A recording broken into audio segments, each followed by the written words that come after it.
Embracing God's redirection. I had plans growing up. Through my preteen years, I dreamed of being a famous singer or actress. Hello, Broadway. Fun fact, my singing voice stinks. As a teenager, I set my sights on dunking a basketball and becoming a lawyer. When I entered college, my focus shifted toward a future in politics. To date, I have accomplished none of these things. God redirected my passion for basketball to volleyball, which led me to a Christian college, which in turn led me to meeting my future husband and discovering a passion for teaching. The love I have for speaking and performing serves me every day in the classroom. Who needs Broadway when you have a stage and an audience 5 days a week? Looking back at my childhood plans and dreams, I don't see failure. Instead, I see the beautiful way God redirected me at each step, using my gifts and passions to lead me on a much more fulfilling path in His service. Other redirections have been more difficult. When my husband and I faced the heartbreak of infertility, I questioned God. For years, as we awaited the family we felt God had promised us, I asked Him that big, hard, impossible question. Why? Why did you choose this path for me? I'd like to tell you the answer came shortly after that, but it didn't. For almost 7 years, we waited, hoped, and prayed. Finally, I accepted what I felt was the truth. I must have misunderstood God. His answer wasn't not yet, it was just no. He wasn't going to give me the child I'd been praying for. Heartbroken, I exchanged questions for anger and indignation. I have served you. I've been faithful. I trusted you. What about Sarah? What about Hannah, Elizabeth, Rachel? These biblical women prayed to you for a child and you gave them one. Why not me? In time, I finally decided I needed to let it go, to pray for God's will.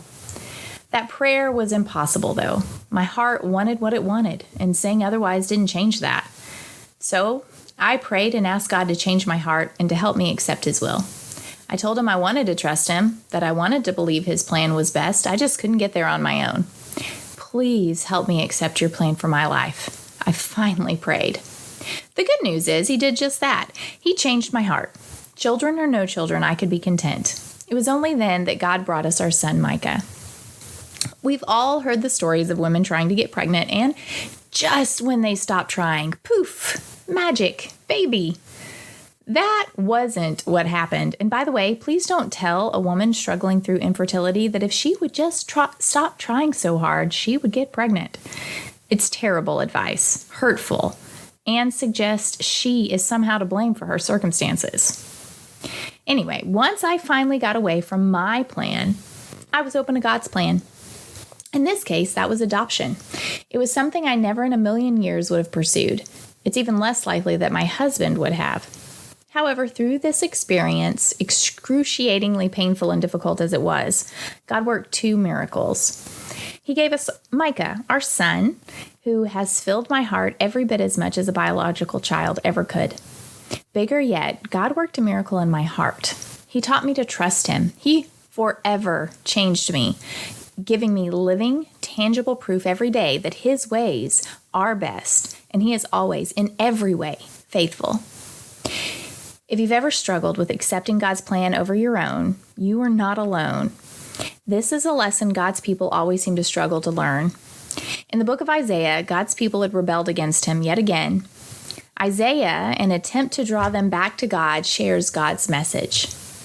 For my thoughts are not your thoughts, neither are your ways my ways, declares the Lord. As the heavens are higher than the earth, so are my ways higher than your ways, and my thoughts than your thoughts. That's from Isaiah 55, verses 8 through 9. God's ways are always better than our ways. He knows more and loves better than we do. We aren't talking just a little more or better either. His ways are like the sky with never-ending views. He covers us and protects us completely. Our ways are like the earth, where we cannot even see past the trees and hills that surround us. Interestingly, the Hebrew word used for thoughts in this passage can also be translated as plan, or even, as is the case in the story of Esther, as device or scheme. In the book of Esther, Haman, the king's advisor, who tried to have Mordecai and all the Jews killed, devised and wrote to destroy the Jews. Esther 8:5. But whose evil scheme was brought back into his own head, from Esther 9:25. Haman's thoughts and plans were directly against God, and he set himself up as an enemy to God's people and his plan for them. God turned Haman's plan against Haman, and the result was Haman's death. Through Esther, God brought salvation for his people yet again. I'm sure Esther had plans for her own life before she was used by God in this way, and they probably didn't include being orphaned, exiled, or placed in a competition to become queen of a foreign land. I'm sure she hadn't planned on becoming queen just to risk her life, as she intentionally disregarded the law of the land. In fact, her first response to Mordecai is asking her to help her people with something akin to, "Are you crazy?" She reminded him of the law requiring death to anyone who approached the king without being summoned in 4:11. However, when Mordecai emphasizes what is at stake, the death of all Jews, and suggests maybe, just maybe, the whole reason she became queen was because God wanted her in the unique position of being able to save her people, accepting God's will in her life, no matter the consequences, Esther agrees to go before the king unsummoned, even if it means her death. Through her willingness to follow God's ways above her own, Esther and her people are saved. God's plan is fulfilled. Like Esther, we too have to choose between our way and God's way. Think of all the conscious decisions you make each day, the words you speak, the posts you make on social media, the good you choose to do or not to do for others, your reaction when you are interrupted, etc. Think of the long-term plans you have for yourself, the big ones and the small ones, your dreams. How many of our choices, plans, and schemes are we allowing God to control? How many are we selfishly holding on to for ourselves and our own desires and gains? I can say God has never once lied or misled me. He has redirected me, though, time and time again.